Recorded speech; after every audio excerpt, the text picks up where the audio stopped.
เจ้าท่านผู้ชมรายงานที่ว่านี่เป็นรายงานด่วนที่สุดหลายท่านก็คือสิเห็นนี่แหละว่าข่าวๆนี่มันออกมาดีหลายนะเกี่ยวกับที่เจ้าเว้านี่แม่นว่าข่าวๆที่ว่าเพิ่นไปสอบหาหรือว่าไปค้นหา7ชีวิตที่ติดในถ้ำอยู่เมืองอานุวงศ์แขวงไชสมบูรณ์หั่นน่ะเจ้าท่านผู้ชมมื้อนี้วันที่27พฤษภาคมเพิ่นได้พบเห็นแล้วสำหรับผู้ที่ติดอยู่ในถ้ำแต่ว่าเพิ่นพบเบื้องต้นนี่แม่น5คนส่วนอีกคนนี่แม่นว่าเพิ่นยังคงสืบต่อค้นหาอยู่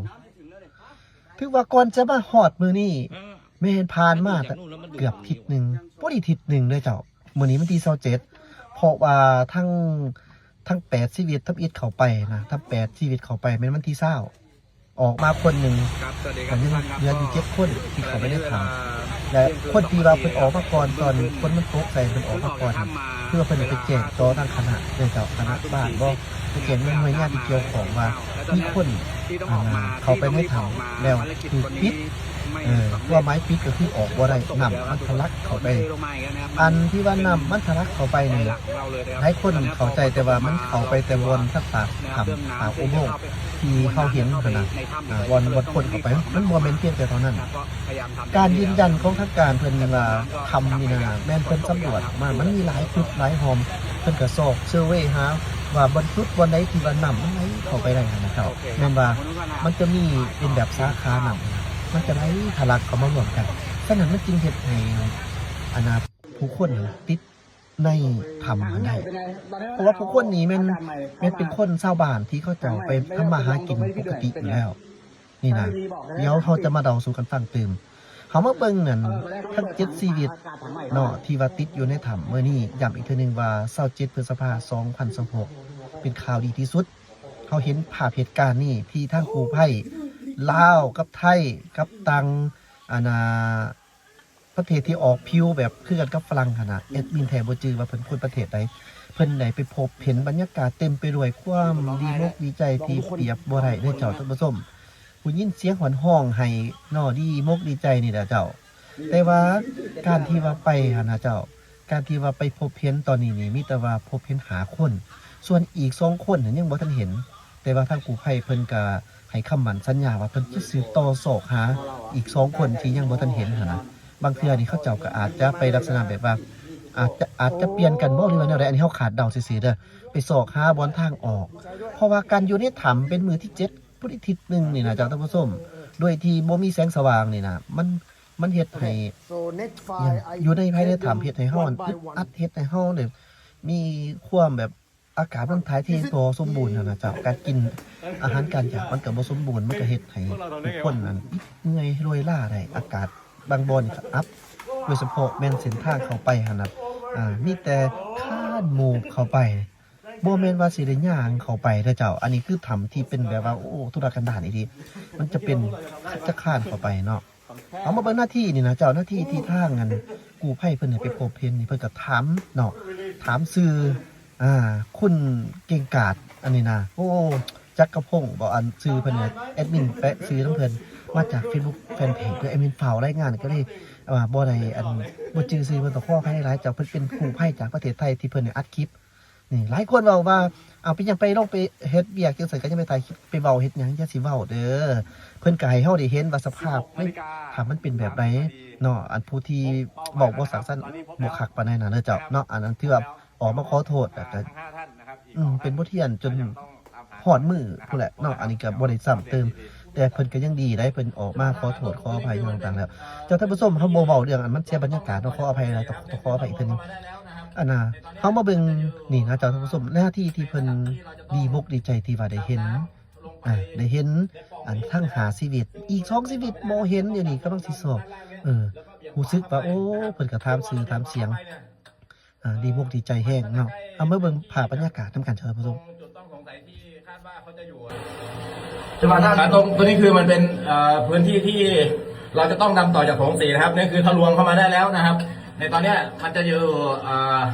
ในระดับที่เราจะต้องดำน้ำลงไปในปล่องนี้นะครับซึ่งตัวนั้นไปต่อไม่ได้แล้วจะต้องดำลงด้านล่างเนี้ยแล้วก็เบี่ยงขวาเข้าไปนะครับซึ่งพอเราเบี่ยงขวาเข้าไปเนี่ยมันก็จะใกล้พื้นที่แบบ ตรงจุดต้องสงสัยที่คาดว่าเขาจะอยู่นะครับ ตอนนี้พยายามส่งเสียงส่งสัญญาณเรียกเขาอยู่นะครับเดี๋ยวอีกสักพักหนึ่งเราจะเริ่มเทปไดฟ์ลงไปนะครับ เดี๋ยวจะให้มิสเตอร์มิโกะกับผู้เบสนะครับดำเนินการต่อนะครับเดี๋ยวตอนนี้กำลังเร่งระบายน้ำช่วยกันอยู่เท่าที่จะช่วยได้ในขณะเดียวกันก็จะทำงานไปพร้อมๆกันเลยนะครับ ข่าวดีคงอีกไม่นานครับ ให้กำลังใจกัน โอ้ยแคบเกิน16 นาฬิกา 30 นาทีพบเป้าหมายแล้วนะครับ ตอนนี้พบแล้วนะครับ พบแล้ว เดี๋ยวทั้ง 5 ท่านนะครับ อีก 2 ท่านยังต้องตามหาต่ออีกนะครับ พบแล้วครับ เดี๋ยวอัปเดตอีกทีมันคิดว่าพวกเราทำได้ไงวะโอ้ worth it man โอ้ thank you man โอ้สุดยอดมากไม่คิดว่าพวกเราจะทำได้ปะของแค่ครับwhat a relief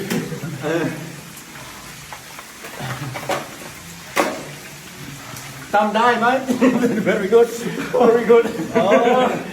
not for nothing พูดเลยไม่ออกเลย any problem but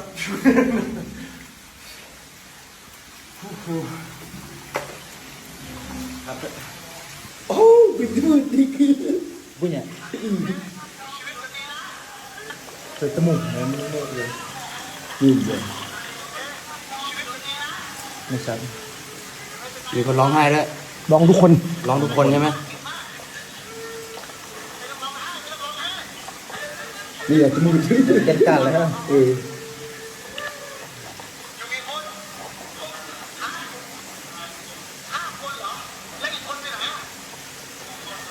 มือโปรนะ พ่อเราเหรอ ใช่ใช่ โอ้แน่นอนสุดยอด โอ้ยเหมือนกันมือมาเลยนะนี่คือพ่อ โอ้ พ่อเรายินด้วย ดีใจด้วยไอ้นุ่ม ดีใจด้วยขอบคุณครับพี่ขอบคุณครับOkay, so next file I take them one by one. On, is it he? เจ้านั่นเลยเจ้าท่านผู้ชมถือว่าเป็นภาพบรรยากาศในตอนที่เพิ่นเข้าไปได้ไปเห็น เพราะว่าก่อนหน้าจะเห็นมื้อนี้นี่นะเพิ่นได้สัมผัสถึงตัวขออภัยเนาะเจ้าท่านผู้ชมเพราะว่าคนเฮามันอยู่ในถ้ำในหยังหั่นน่ะเกี่ยวกับประเภทพวกกินข้าวกินหยังต่างๆกินทางอุจจาระกินทั้งเหยี่ยวทั้งหยังต่างๆหั่นนะเจ้ามันเป็นนั่นน่ะกินของคนเนาะมันเป็นถ้ำเลยเนาะมันก็จะมีการทรงกินมันนั่นหมายความว่ามันเป็นกินอุจจาระของคนเพิ่นก็ดีใจว่าเขาไก่ทุกเทื่อแล้วบวกกันกับเทคโนโลยีที่เพิ่นได้เอาเขามาเทคโนโลยีก็เฮ็ดให้ทุกอย่างมันเพียบพร้อมนี่แหละเจ้าท่านผู้ชมนี่แหละเพิ่นว่าอันน่ะจิตอาสาที่บ่ได้หวังผลประโยชน์หยังบ่ได้แม่นจะหารายได้แบบอันนั้นอันนี้มันบ่แม่นเนาะอันนี้คือจิตอาสาที่ช่วยเหลือเพื่อนมนุษย์ด้วยกันโอ้สมเสยน้ำจิตน้ำใจทั้งคนลาวคนไทยสมเสยอีดีน้ำจิตน้ำใจนี่นะแล้วก็คนประเทศเนี่ยก็ไอ้มินต้องขอโทษบ่จื้อชื่อบ่จื้อว่าเพิ่นอยู่ประเทศใดเนาะบ่ฮู้นะถือว่าเพิ่นก็โอ้สุดยอดอีหลีเก่งอีหลีเป็นเสี่ยวซ่านระดับโลกบ่ได้เนาะเจ้าเนาะ ครับสวัสดีครับทุกท่านครับก็ ที่บอก ขณะนี้เวลา มันทุกหน่วยงานที่เกี่ยวข้องได้กับผู้ชมแน่นอนแต่หากว่าบ่มีเกี่ยวกับทาง อันน่ะเจ้าของเจ้าแขวงนี่นะเนาะบ่มีเกี่ยวกับปัญหาของภาครัฐเป็นผู้แลนช่วยกันอย่างต่าง ไม่สำเร็จ ๆก็คงเป็นยากเลยเนาะฉะนั้นต้องแบบความมุกขอบใจพิเศษดีๆเนาะในการนำแขวงไซสมบูรณ์การนำภาครัฐทุกหน่วยงานที่เกี่ยวข้องผมขอขอบใจแบบพิเศษ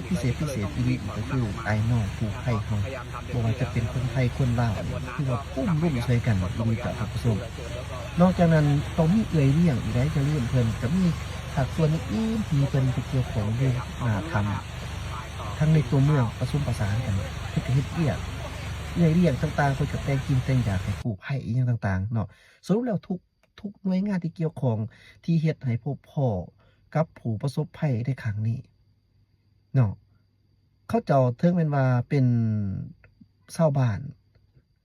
ก็ตาม แล้วเขาเจ้าก็แม่นคนคือกันเนาะเจ้าท่านผู้ชมจุดความแข็งแกร่งนี่ยังมีเด้ถ้าหากว่าเป็นคือนักท่องเที่ยวที่ว่าบ่ค่อยได้ออกมาเจอสภาพแวดล้อมแบบเป็นถ้ำเป็นเหวเป็นป่าบ่ค่อยได้มาย่างนี่ท่านผู้ชมแอดมั่นใจเลยว่ายากแต่นี่แม่นเขาเจ้าเป็นแบบอาชีพเขาเจ้าแล้วเนาะเขาเจ้าต้องไปป่าทางป่าเฮ็ดให้เขาทำหายิงสัตว์สาวาสิ่งเพื่อครอบครัวเพื่อความอยู่รอด เพื่อเจือจุนครอบครัวคันบ่ไปทำมาหากินแบบนี้ก็สิเฮ็ดจังไดเนาะเพราะว่าอยู่เขตที่เป็นแบบนี้เด้ฉะนั้นก็อันนี้ก็เบิ่งตามเป็นจริงอันนั้นนะฉะนั้นก็ถือว่าเพิ่นช่วยออกมาแล้วล่ะตอนนี้เนาะแต่ว่ายังบ่ทันได้เห็นภาพนำออกจากถ้ำเท่าใดตอนนี้แม่นพบพ้อแล้วแม่นเห็นแล้วยังอีก2ชีวิตล่ะท่านผู้ชมเฮาจะมาเกาะติดนํกันเกาะติดว่าการลำเลียงอิหยังต่างๆต้องติดตามเบิ่งข่าวๆไว้นํกันจ้ะท่านผู้ชม ถ้าในที่บ่มีเวลาแล้วไปเบิ่งอยู่บนโลกโซเชียลอิหยังต่างๆติดตามช่อง Killer Channel ก็ถือว่าเบิ่งทางนี้ก็ได้มั่นใจเนาะบ่มีข่าวเท็จอย่างเด็ดขาดก่อนหน้านี้แอดมินโพสต์ไปบ่พอเท่าไหร่ชั่วโมงเพราะว่ามีหมู่อยู่หันเขาเจ้าไปเวียกเขาเจ้าเขาเจ้าเข้าไปหันเขาก็ได้รับรู้ว่าโอ้นี่แม่นบ่อนเกิดเหตุเขาเจ้าเขามีคนบอกว่าเจอแล้วนั่นหมายความว่าแบบว่าระยะห่างนะมันบ่ได้ไกลเขาเจ้าฮู้แล้วว่าเจอแต่ทางนอกนี่บอกก่อนมีแต่สิลำเลียงกันเข้าไปหา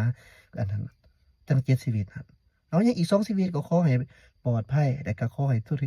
ภารกิจนี่ลงเรียนไปด้วยดีทั้งปลอดภัยทั้งผู้ติดอยู่ในถ้ำทุกคนทุกชีวิตได้ออกมาฮักผัวฮักคนที่ฮักออกมาสู่โลกแห่งชีวิตนี่ใช้ชีวิตนี่อย่างปลอดภัยสบายดีเจ้าอย่าลืมกด Subscribe